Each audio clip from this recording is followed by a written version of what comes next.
السلام عليكم ورحمة الله وبركاته.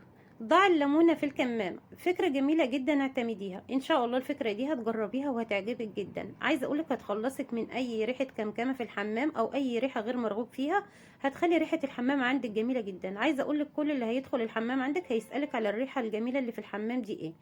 اول حاجة هنجيب طبعا كمامة، بس الكمامة تكون نظيفة او جديدة محدش استخدمها قبل كده. وبعد كده هنحتاج لليمونة. بس دي كل المكونات اللي في الفكرة معانا النهاردة. اول حاجه كده هنجيب الكمامه وهنقصها، هنقص الطرف اللي من فوق ده.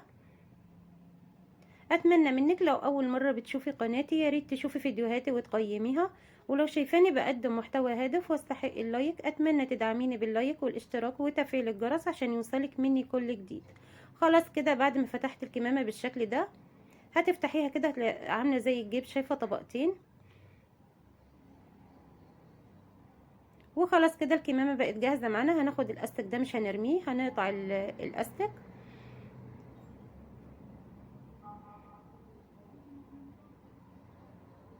الفكرة دي يا بنات جميلة جدا. عايزة اقولك هتخلي ريحة الحمام عندك تحفة، هتبقى ريحة الليمون كده مالية الحمام عندك، هتبقى جميلة جدا.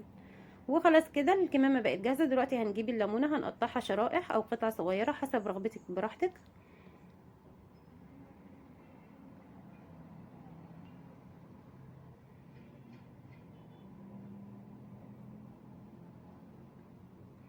هقطعها كده كل حلقة كده لجزئين، او كل شريحة لجزئين براحتك. قطعيها التقطيعة اللي تريحك براحتك.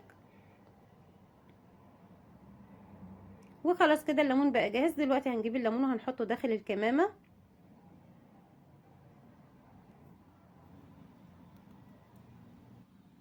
هنحطه داخل الكمامة بالطريقة دي. وبعد كده هنجيب الاستك اللي احنا قطعناه من الاول وهنربط بيه الكمامة.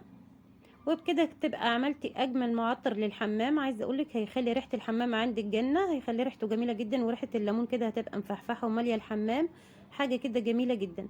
هتاخدي الكمامه دي كده وهتعلقيها في السيفون بتاع الحمام او الصندوق بتاع الحمام.